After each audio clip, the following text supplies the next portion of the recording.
Hemos vuelto, amigos, espero que no estén tan cansados de tanta información. Yo creo que algunos vamos a vivir varios DHS, tanta información que ha estado el día de hoy.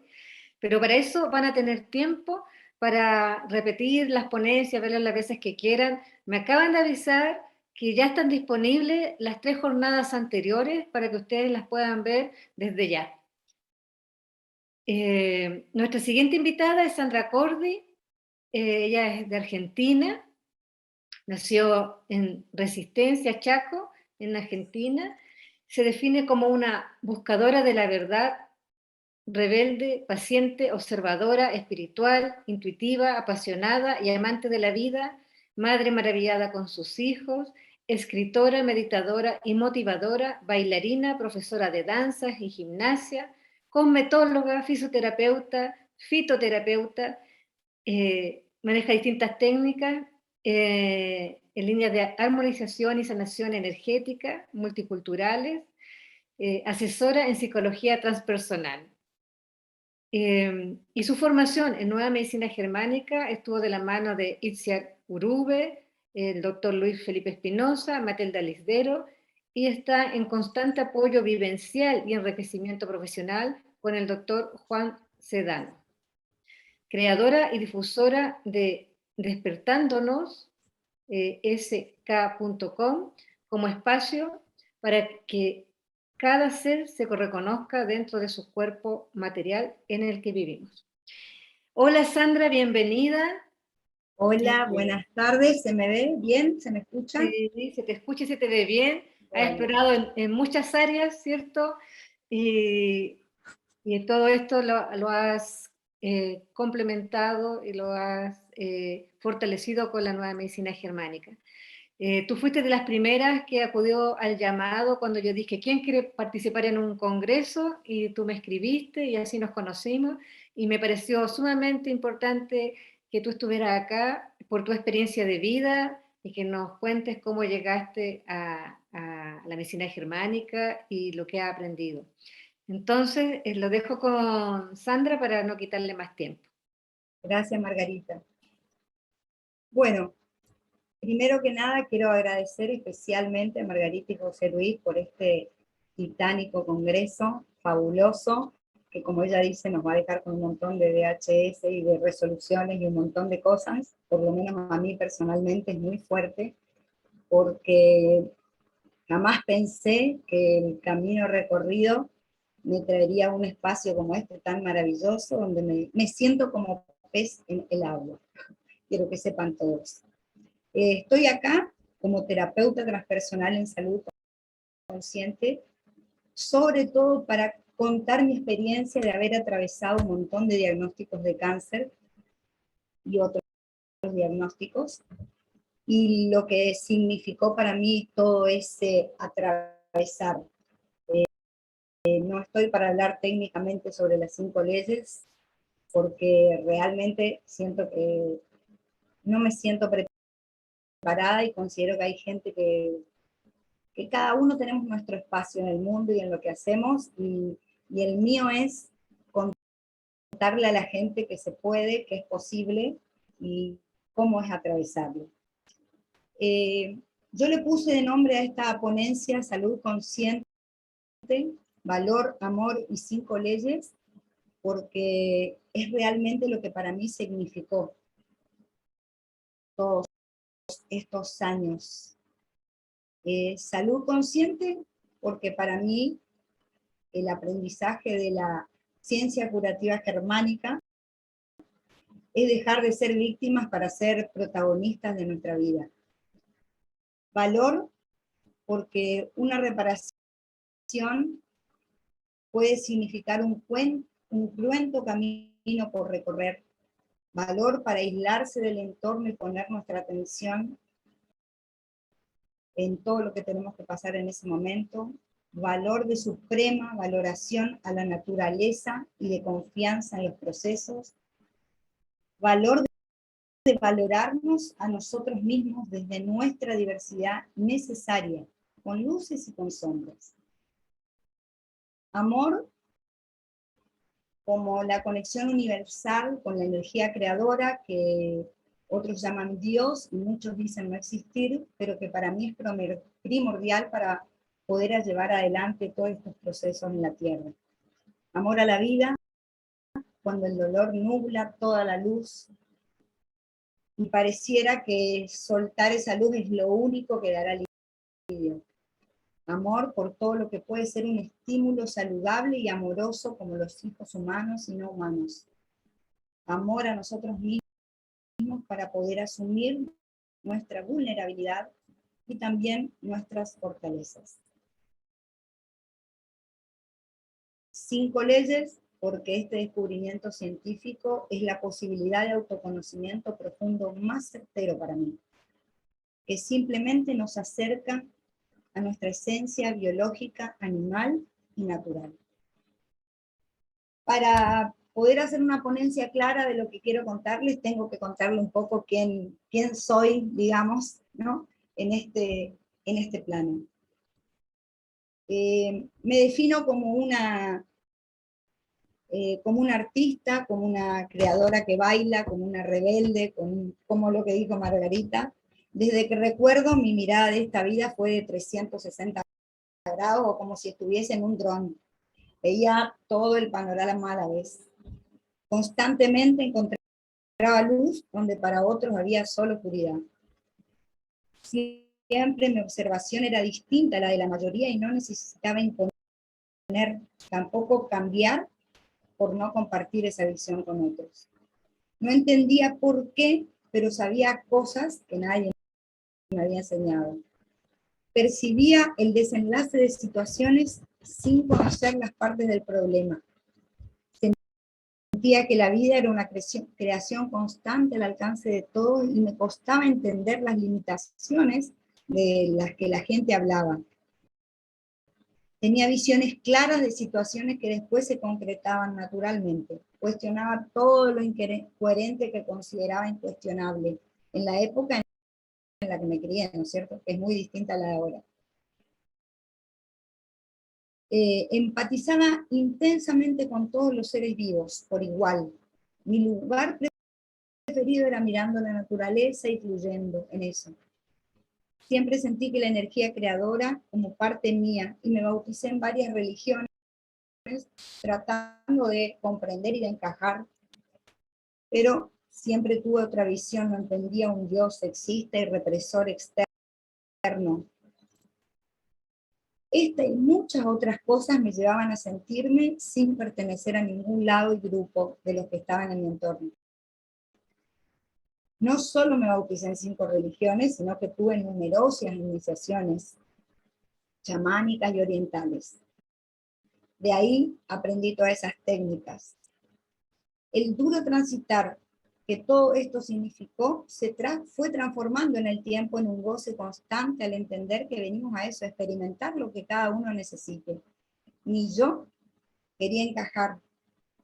Mis patrones heredados pedían la aprobación de la tribu en la que había nacido y formar parte de los modelos estipulados, pero a mi ser todo eso lo tenía sin cuidado.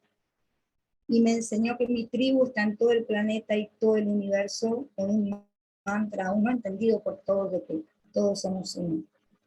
Dediqué gran parte de mi vida a descifrar lo que hoy siembro, que es despertar.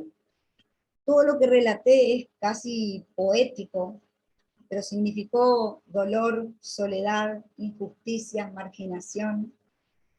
Todo lo que hoy me identifica y regocija era motivo para ser marginada, criticada, violentada, familiar y socialmente. El recuerdo de mi infancia y adolescencia, primera juventud, es doloroso y agridulce. Hasta que logré sanar y entender que era necesario para el árbol todo lo que sucedía. Mi desvalorización, que hasta me cuesta decirla, era enorme, aun cuando no lo parecía, y se manifestó en una anemia que recorrió casi todo ese periodo. Era tan rara que hasta mi grupo sanguíneo cambió en un momento. En el tiempo pude ver que más allá de los acontecimientos, sobre todo los familiares, era mi percepción aún más deplorable de lo que realmente percibían los otros. tenía una vida mentalmente paralela entre lo que yo veía la vida y lo que vivía. Pero nunca me resigné y utilicé gran parte de mi tiempo y energía a encontrar caminos para sanar todo eso. A los 2 años me operaron de amígdalas y adenoides, a los 21 me estalló el apéndice, tuve sinusitis recurrente muchísimo tiempo, y aproximadamente a los 30 años, ya con mis 3 hijos, divorciada de su papá, empecé a reparar parte de los conflictos de desvalorización, abandono e injusticia que tenía, pero tenía constantes recaídas. Necesitaría días para contar todo lo que pasé, pero resumiendo, yo vivía en Capital Federal en el año 2008, cuando empecé a tener síntomas muy distintos a los que había tenido, dolores de cabeza terribles, nunca había tenido jaqueca, me sangraban las encías, pero me sangraban no cuando me lavaba los dientes, sino hablando sangraban, me sangraba la nariz, tenía los ojos rojos, un montón de síntomas por los que me hice ver. Me buscaron un tumor en la cabeza, no encontraron. En el 2009 vengo a mi ciudad, regreso, por corto tiempo aparentemente, seguía con los síntomas. Acá en el Chaco había una, como ahora el COVID, pero solo local, el dengue, estaba de auge el dengue. Entonces, voy estando acá, ocurre un evento familiar muy grave, muy, muy grave, que intensifica mis síntomas. Voy a una psicóloga amiga a hablar sobre este evento, para ver sobre todo mi mirada para con mis hijos. No era un evento mío o de mis hijos directamente, pero nos involucraba a todos. Y después de hablar con ella sobre este tema puntualmente, ella me dice: ¿hace cuánto no te hacen un chequeo? Yo tenía los ojos en sangre todo el tiempo. Digo, no, hace años, ¿por qué si estoy bien? Y después en el tiempo recordé que me dijo: vos sos una bomba de tiempo, no podés haber pasado todo lo que pasaste y no tener síntomas de algo, tendrías que hacerte un chequeo. Quedó. A los pocos días, como todo seguía peor, yo tenía un dolor de cuerpo terrible, había entrado en reparación, pero yo no sabía, un cansancio extremo, el cuerpo caliente, una vez que bajaba el sol. Voy a una clínica, esa clínica me da un par de estudios y me dice: ¿es dengue o hepatitis o una gripe? Así que aislate por las dudas. Me da para que me haga un hemograma y también un cultivo de orina. Busco y no te hacían el dengue, el análisis del dengue aquí, si no tenías una semana de fiebre. Entonces voy a una bioquímica amiga y esta me dice: yo voy a guardar el suero para hacértelo en reactivo la próxima semana. Bueno, ella hace el análisis y me llama a la tarde y me dice: Sandra, tenés que ver ya a la doctora que te mandó porque tenés algo que es muy malo y no sé qué es.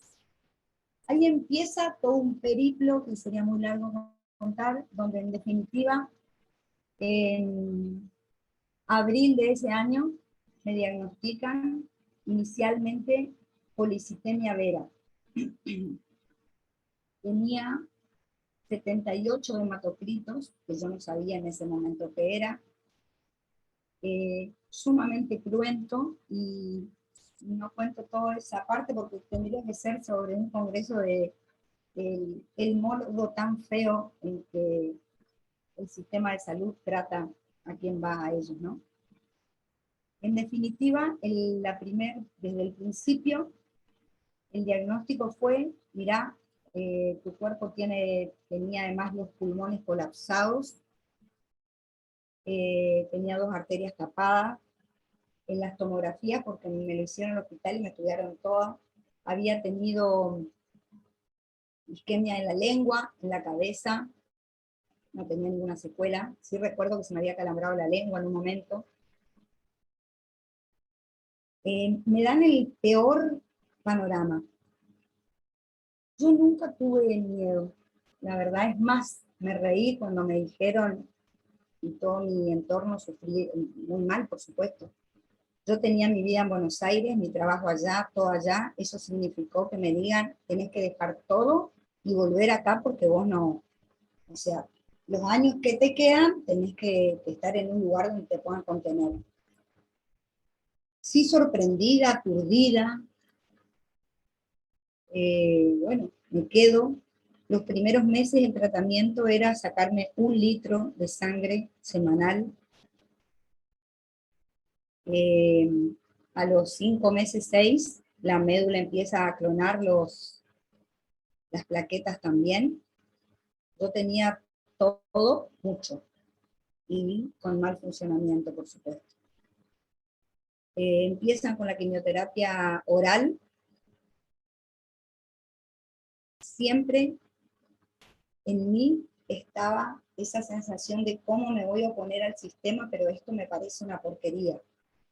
Pero seguía teniendo en cuenta, mis hijos se sentían mal, estaba todo mal, y bueno, seguía. Resulta que en el año 2013 empiezan con la quimioterapia intravenosa, porque la otra no daba resultado, aunque en realidad todo el tiempo me dijeron que no me iba a dar resultado, que eso se hacía para alargar un poquito más mi tiempo. En el medio pasé muchísimas cosas, con lo que significa haber perdido todo lo que tenía, empezar de nuevo con el apoyo de una amiga, que fue mi sostén todos esos años. Y en junio del 2013 la llaman a mi hija para que me despida, yo estaba muy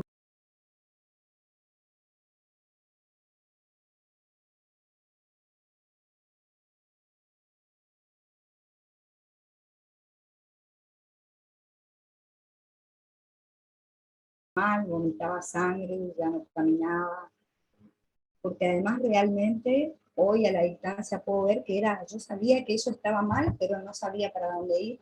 Y tengo una charla con mi hija y decido en esa charla que no iba a ir nunca más al doctor. Junté a mi familia, a mis hijos, a mis padres y a mi amiga, y les dije, no sé qué va a pasar, pero yo así no voy a seguir viviendo, esta no es mi vida. Yo no soy así, yo no quiero esto. Y si me voy a morir, quiero morirme en mi ley, entre comillas. Quiero morirme sintiendo que, bueno, voy a morir. Fue muy difícil para ellos, por supuesto, sobre todo mi hijo mayor, que hoy es fanático de las 5 leyes. Y así lo hice. Empecé a trabajar más con las herramientas que yo conocía, ya era psicóloga transpersonal. También supongo que se habrá creado otro conflicto porque en mi entorno de profesionales que hacían lo mismo me cuestionaban cómo yo, que había ayudado a sanar a tanta gente, no me sanaba, que tenía mucho rencor, tenía un montón de cosas tremendas, vista hoy a la distancia. Hasta que en una conversación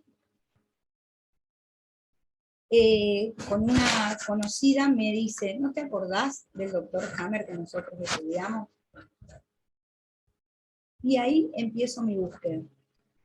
Me conecto a través de Facebook con Alejandro Eliza, que en ese momento era representante. Alejandro muy amablemente empieza a hablar conmigo por Skype en ese momento y me manda las 5 leyes en un archivo que tengo hasta hoy. Y cuando yo leí eso, simplemente sentí que ahí estaba lo que yo sabía. A mí me pasó, por eso a mucha gente muchas veces le digo que no sé si es que siempre puedo ayudar, de que yo leí y supe que era eso, más allá de un montón de palabras que no entendía. Yo me sentí esta emoción es porque siempre va a ser un momento emocionante, porque más allá de un montón de palabras que no entendía. yo me sentí, esta emoción es porque siempre va a ser un momento emocionante, porque eso englobó toda mi vida. Pasaba que me dice, si te animás, dentro de poco viene por primera vez a la Argentina Itziar Rubén, que yo no tenía idea quién era. Sí, le dije. Bueno, me dijo, estudiar porque ella no viene a explicar 5 leyes, ella viene a hablar con gente que hace 20 años estudia. Así que esa fue así fue. Yo le pedí a él si ella me podía atender como paciente y me dijo, no viene a eso, pero vos traes tu estudio porque va a haber mucha gente que conoce desde hace mucho tiempo al doctor Cano. Y bueno, así fue. A ver qué quiero pasar la imagen. Así fue. Llegué ese día al Congreso y para mí fue como estar, siempre digo, no sé, en cualquier lugar que uno sueña estar porque sentía que era mi lugar. Este es el día que la conocí a Itziar, para los que no la conocen, muchos de acá sí. Y ese mismo día también conocí a quien sería mi guía fundamental para todo lo que pasé, que es el doctor en microbiología Juan Sedano, que me acompañó todos estos años. Y el tema es que faltó un paciente y entonces me dijeron si yo me animaba a participar. Había 2 pacientes en vivo y así fue que Itziar me atendió. Fue maravilloso, estuvo casi 4 horas hablando conmigo y exponiendo, y me doy cuenta a través del tiempo que fue fundamental haberla encontrado porque ella me dio tips que para mí fueron como un estatuto, porque yo soy muy rebelde, pero también hago mucho caso cuando siento que mi alma dice que sí. Y me dijo cosas que después en el tiempo entendí. Le mostré todo, yo había llevado todos mis estudios, el momento en que estaba, y me dijo, exactamente como te dicen, dentro de 1 año seguramente tu cuerpo colapsa si vos seguís en esto. Pero si vos no seguís y si acompañás a tu cuerpo, dentro de 1 año vas a empezar seguramente tu sanación. Y así fue. Le dije, ¿qué tengo que hacer? Me dijo, ¿podés no trabajar 1 año al menos, que alguien te mantenga? Sí, le dije, bueno. No pelees con nadie, no te abuenes con nadie, no te estreses por nada. Me dio las indicaciones que seguía al pie de la letra todos los años. En realidad que sigo hasta hoy porque fueron un aprendizaje enorme. Contar todo lo que pasé sería para horas, porque además de todo lo que significa atravesar una reparación de desvalorización tan fuerte, que implica muchas cosas, como a la vez fui resolviendo cosas, aparecieron como en 2018, que tenía 4 tumores en el útero, cáncer en el cuello de útero, un tumor en cada riñón, más en un ovario, un quiste de 5×11. Todo se disolvió en su tiempo y forma según tal cual ocurre en la naturaleza, es lo que le puedo decir. Y sin duda es muy distinto estar sangrando durante más de 2 meses sabiendo lo que está pasando, que eso suceda y no entendamos qué pasa. Fue fundamental tener el apoyo de mi guía, y por eso es que hice estos pequeños cuadritos. Primero les quiero compartir algunas de las imágenes, estas que elegí no son muy cruentas porque no tengo ganas, no estoy preparada todavía para ver algunas cosas.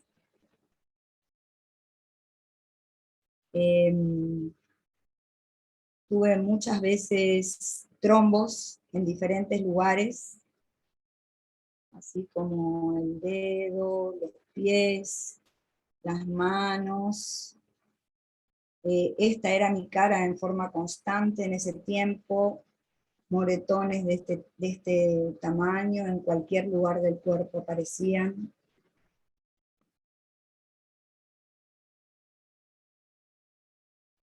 Pero lo que quiero es poder transmitir lo que yo saqué de todo este proceso, porque como me dice mi doctor, muchas veces me dijo, parece que estás empecinada en recorrer todas las tablas de Hammer, y la verdad es que no, para nada, pero debe ser que, y sin duda estar acá, para mí le da aún más sentido a todo lo que atravesé. Y quería compartirles estas pequeñas opiniones que a mí me sirvieron. Para alguien que está atravesando un proceso de reparación fuerte, me parece muy importante tener un guía de las 5 leyes con el que se empatice totalmente. Estar dispuesto a poner el 99% de nuestros recursos al proceso de reparación. Si hay un 95%, ese 5% puede ser mortal. Aislarse física e intelectualmente lo más posible del entorno. Rodearse de gente, ¿no es cierto? Porque todos vamos, que pueda respetar más allá de sus ideas, lo que nosotros estamos pasando. No tener ninguna obligación más importante que la reparación. No pelearse con nadie, no abuenarse con nadie, dormir cuando se tiene sueño, todo lo que se necesite, comer cuando se tiene hambre y lo que se tenga ganas, minimizar la ingesta de alcohol, evitar totalmente todo lo que lleve a un estado de estrés, lugares, películas, música, lectura, noticias, estimular en forma consciente las actividades placenteras, leer o ver videos de NMG que nos brinden la tranquilidad necesaria para saber que esto es solo un momento. Estos puntos, la gran mayoría me las dio, por supuesto, las viví y me las dio Itziar en su momento.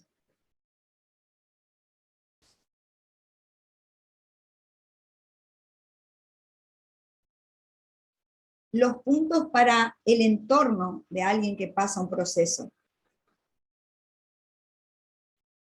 Informarse sobre las 5 leyes, contener, abrazar, escuchar, acompañar, dejando de lado los miedos y angustias propias. Es mejor una ausencia amorosa que una presencia tóxica. Ayudar en todo lo posible sin recriminar, discutir o polemizar al transitante, porque no utilizo más la palabra paciente, incluir en lo material. Evitar compartir conflictos familiares o sociales. Entender que no es momento para que el transitante explique o justifique actitudes cotidianas que ni él mismo entiende. Una vez terminado el proceso, habrá tiempo para preguntar. Aprendí que mi animalito es mi mejor amigo y compañero de viaje para una vida saludable. El modo de percibir la vida es determinante. Conocer las 5 leyes no implica poder utilizarlas en forma efectiva, porque es un cambio de paradigma integral. Saber las leyes no es lo mismo que transitarlas por el cuerpo. Tratar de inducir, obligar o presionar a alguien a que tome este camino me parece a mí irresponsable. No puede ser aplicada por transitividad. No importa si el hermano gemelo la utilizó exitosamente. Si no se siente certeza de que es tu camino, no lo es. En realidad uno está preparado porque las 5 leyes son de todos, para todos, y somos las 5 leyes.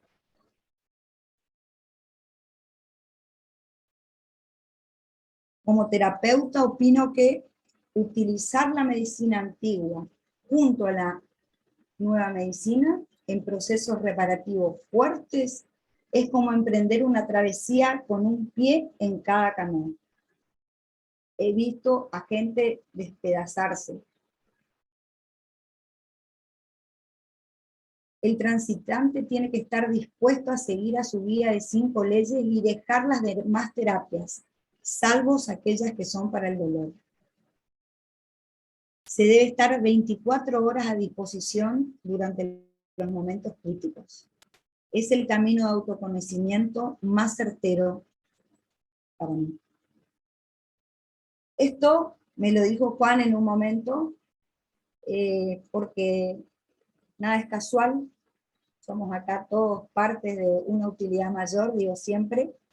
Hace un mes, por otro tema, tuve que hacerme un hemograma y resulta que mis valores son normales.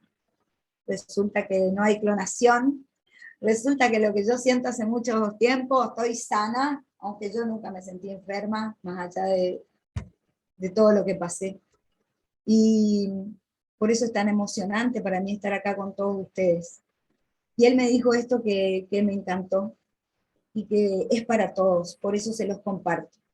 Durante un tiempo usaste tu tremenda fuerza para enfermarte, pero poco a poco has ido usando esa fuerza para vivir. No todo el mundo sabe dar ese giro en la vida, pero sí todos somos capaces, agrego yo eso.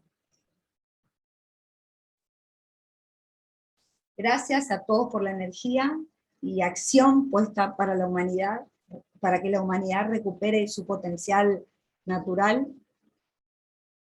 Y bueno, gracias a todos, bienvenidos a Despertándonos, donde estamos todos despertándonos. Gracias por estar ahí, espero que en algo hayan resonado, lo hice con todo mi corazón, porque creo en la humanidad, siempre lo digo, y siento una empatía enorme por cada uno de los que está acá, de los cuales he aprendido y seguiré aprendiendo. Muy conmovedora tu ponencia, tu testimonio, Sandra. Te agradezco mucho que nos hayas contado así públicamente.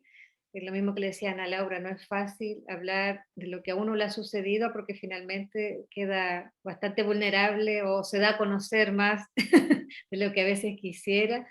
Y bueno, lo que tú pasaste, pocas personas lo han pasado realmente porque son muchos programas muy seguidos, son muchos años de activar programas y de pasar por procesos curativos, y eso no es fácil para nadie.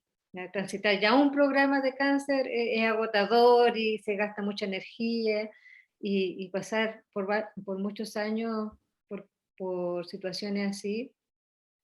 Yo creo que hay pocas personas que lo logran, y yo concuerdo con Juan que tienes una fuerza interior muy, muy grande. Te voy a ir diciendo las preguntas que hay. Dharma pregunta, ¿qué es abonarse con nadie? Abonarse, yo lo puse tal cual, me dijo Itza. Se refiere a que cuando estamos en una reparación grande, por ahí tenemos que estamos peleadas con una amiga o con alguien muy importante para nosotros, que hace años no nos hablamos. Bueno, lo que me sugirió Itziar y lo que yo hice fue, no es momento para arreglar esa situación, porque puede desencadenar otra reparación, a eso se refería, que ya era muy fuerte la reparación por la que yo pasaba, que no le agregue nada, ni crear otro DHC, ni reparar, a eso se refería. No sé si me expliqué. Sí, se explica. Y es sumamente importante lo que estás diciendo ahora. No es algo menor, porque muchas veces pacientes recurren, saben que la medicina oficial no es la solución y van a terapeutas holísticos y resulta que van por un programa específico que está en fase de vagotonía, por ejemplo, un cáncer de mama o un cáncer de colon, y resulta que empiezan a resolver la relación con el padre, con la madre, con Ahí los está, abuelos, con los ancestros, con todo el a mundo, eso se refería. y con todo el mundo empieza a generar nuevas vagotonías y el cuerpo se agota, ¿cierto? Exactamente, a eso, sin detrimento de ningún terapeuta. Yo lo soy, yo atiendo gente, pero aprendí, sí, también me hizo todo un cambio porque tenemos que hacernos cargo de aquello que la gente resuelve, ¿no? Aprender que hay cosas, como decía Hammer, que mejor dejarlas donde están, por lo menos por cierto momento. Aquí Jimena dice, y me ayudó a optar por no elegir quimio, nunca al conocer la historia de la vida del Dr. Hammer, quien a los 41 años arriesga a dejar todo su prestigio, que sus compañeros le abandonen por su propuesta que presenta, que no cede a la tentación de las farmacéuticas para que se callara. ¿Por qué lo pone como pregunta? Eso, no sé por qué lo pone como pregunta, porque así fue. No, yo a mí eso aclaro porque muchas veces me llaman acá de todo el país, de toda la provincia, porque es como que se van pasando de boca en boca, ay, la que se curó del cáncer sin tomar nada, sin cosas así, es eso que se pasa a la gente sin querer interiorizar. Y yo aprendí realmente, o sea, mi decisión de dejar la quimioterapia no tiene que ver con las 5 leyes, fue una decisión personal, sin duda que después eso no lo reforzó, sino es como que, hay una argumentación, pero la decisión fue, yo dije, no, morir así, no, si me tengo que morir, quiero morir disfrutando alguito, ¿no? En el estado en que estaba, que además de hacer algo que no me convencía, que me parecía una porquería, tenía que aguantar, digamos, toda la presión del medio, del sistema de salud realmente. Mayra Pérez dice, ¿supiste el momento de tu epicrisis? Tuve tantas epicrisis, la cantidad de epicrisis, muchas, sí, y sí, cantidad de taquicardia, cantidad de, qué sé yo, de momentos en que te perdés, dolores que, por supuesto, por eso les digo, tendría que ser no sé cuánto congreso para contar cada cosa, las veces que estuve internada porque me desmayaba del dolor. Yo estuve con hielo en la cabeza casi 2 años. Hice hacer un gorro con hielo mezclo, con hielo, 24 horas con hielo. Yo estuve en la cama, literalmente llegué a estar 2 meses, nada más que al baño me levantaba. O sea, hay que estar dispuesto, y yo entiendo, hoy la escuchaba a una de las chicas que contaba su testimonio, de que a veces, y bueno, yo creo que a mí muchas veces me dijeron, qué suerte que tenés vos, que vos podías elegir eso. No, fue una elección, no fue suerte. Yo también dejé mi trabajo, sí reconozco que tenía hijos en una edad que bueno, que ya no dependían de mí, como es un niñito, pero en el resto, sí, yo perdí todo, perdí mis cosas, mi trabajo, pero la opción era mi vida o eso. Entonces es tomar conciencia, a ver, ¿realmente vas a atravesar? Son elecciones. Así es. De hecho, tú la elección la hiciste antes de conocer a James. Ruth, ¿acompañó su proceso con medicamentos? ¿Cómo enfrentaba la crisis de dolor fuerte? Algunas veces tomé medicamentos, ibuprofeno es el más barato, algunos cólicos que he tenido, los conflictos de separación del intestino, unos cólicos, pero pancreatitis tuve en mi casa, y algunas cosas he tomado porque fueron muchos años de dolor, muchos años. El dolor de ocio constante es muy, muy degradante emocionalmente.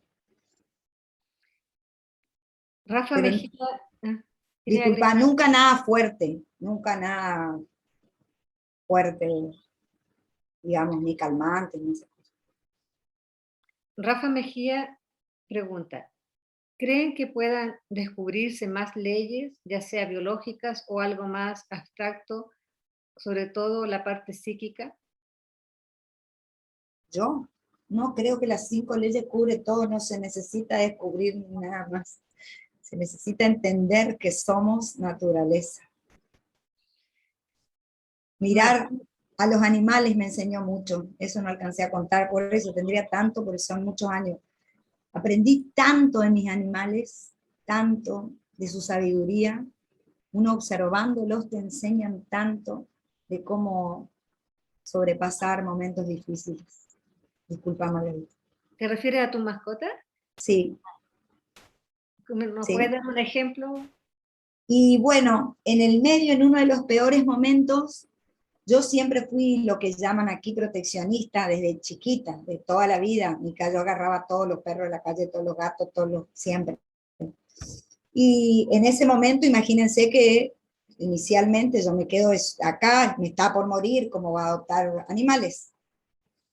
Pero tenía toda una red de gente a la que yo ayudaba y adopto una perrita que estaba un desastre, que no tuve tiempo, pensaba compartirle, pero un desastre. Estábamos muy parecidas en ese momento. Tenía demodexia, ningún pelo, las dos patas tullidas por el moquillo, así, toda lastimada, todos los gusanos que uno se imagine, y nadie la quería porque era muy fea estéticamente. Y yo no tengo mejor idea que yo no la voy a dejar, tráemela. Yo así y ella dormía conmigo en la cama, tenía un olor por la demodexia, que es una sarna que no contagia en la piel, que ya se va, bueno. No saben lo bella que está ese animal, lo bello, el que la ve no puede creer, y las dos fuimos cenando juntas, y yo aprendí, ¿por qué digo aprendí mirándola? Porque vos la ves y quieren lo mismo que nuestro animalito, que la arropen, que le den alimento, tener donde dormir, que no esté, ella estaba a la intemperie. Entonces, observar cómo se comportan.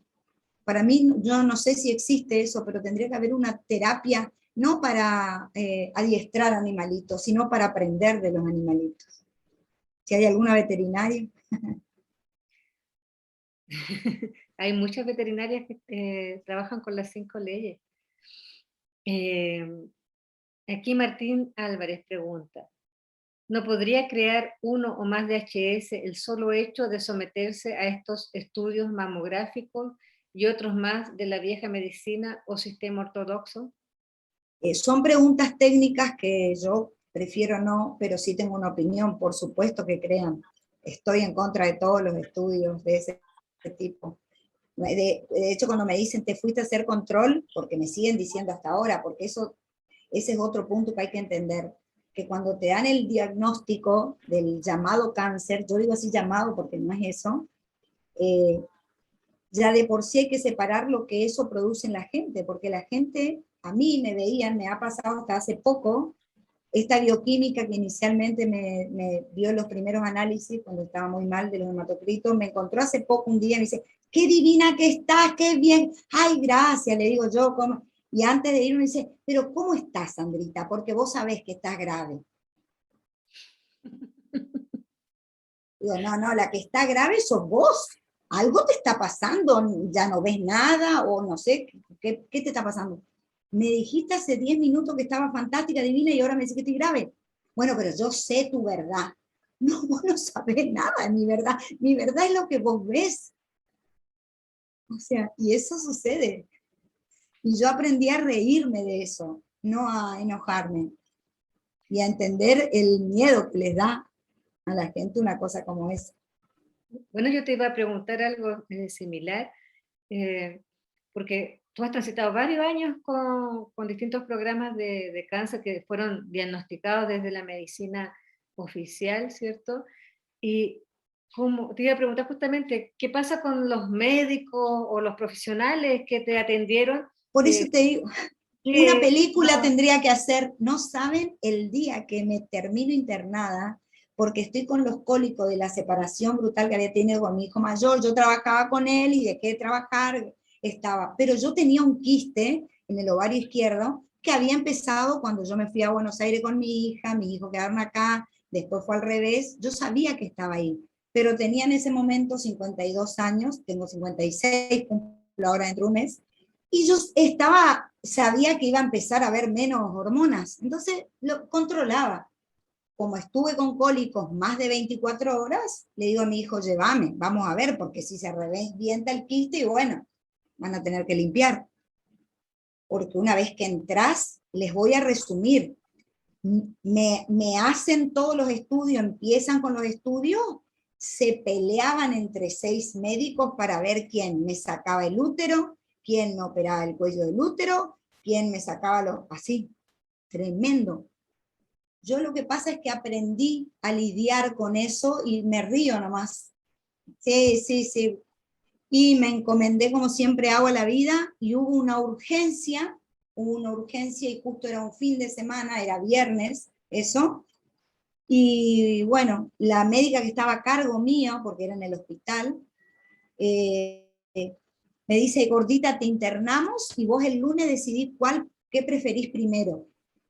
Ay, le digo, pero es viernes. Estaba con mi hermana que debe estar mirando esto, yo en camisón, con suero, por supuesto, todo el protocolo ese horrible. Y le digo, mira, ¿por qué no me dejas ir? Y yo vengo el lunes a primera hora.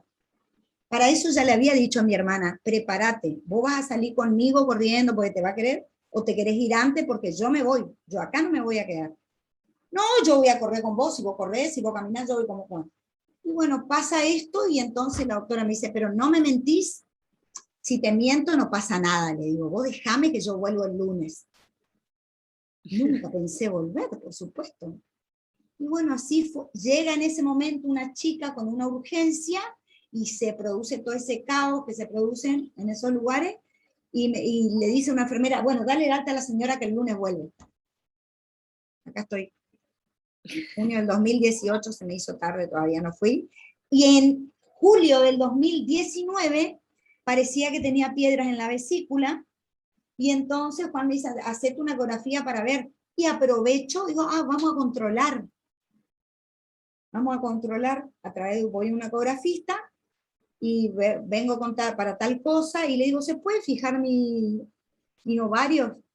Tan bárbaro, digo, no hay ningún quistecito. No, no hay nada. Le digo, ¿me puedes mirar, por favor? El útero, que... Ay, sí, no, bárbaro, ¿cuántos hijos tenés vos? Conversar. Digo, los riñones, ¿me puedes mirar un poco los órganos? Sí, no, todo bárbaro. Y es más, imagínate, ¿me puede hacer una ecografía intravaginal? Dice, ¿cómo? Sí, podría ser, porque todo esto era pagado, no era en el hospital. Sí, me dice, si vos querés, sí, lo que vos quieras. Bueno, ¿cómo está bárbaro el cuello? Bueno, y me dice, ¿vos cuál es tu especialidad? ¿De qué? Le digo, ¿vos sos médica? No. ¿Y por qué me preguntaste todo eso? Y porque es mi cuerpo, le digo que hay que ser médico para preguntar por los órganos de uno mismo. No, no, no, pero lo que pasa es que nadie pregunta. Ay, sí, le digo, bueno, pero yo había ido con mi hija, que mi hija se reía porque está acostumbrada. Y bueno, y así. ¿Y le comentaste que por qué estabas preguntando? Sí, Sí. había llevado. Y Y él no miraba y era- no podía creer.